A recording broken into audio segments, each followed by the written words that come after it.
Понякога думите не стигат, а душата търси път към себе си. Кога за последно поспря, за да се свържеш наистина със себе си? За да чуеш гласът на душата и да осветиш онова, което остава в сянка. Здравей!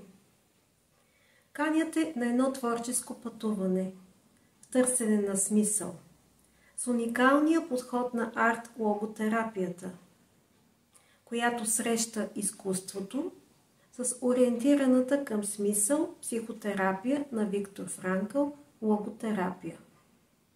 Преживяване, в което в тишината душата ражда нови посоки, отвъд думите, отвъд болката. На 31 май и 1 юни в цветно, креативно пространство ще творим. Ще преживяваме, ще споделяме, ще трансформираме.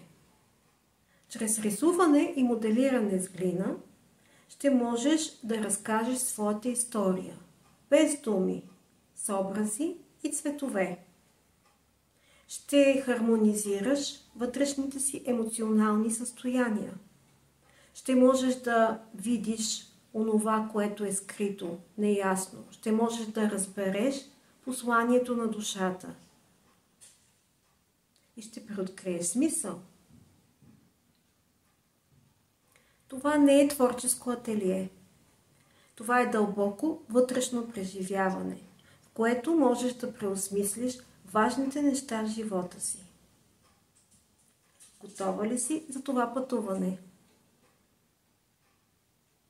Аз съм Магдалина Алтаванска, арт-терапевт, психолог и психотерапевт по логотерапия и екзистенц-анализ. Групата е малка, бутиков формат. Местата са ограничени. Можеш да се възползваш от отстъпка за ранно записване до 20 май. Очаквам те!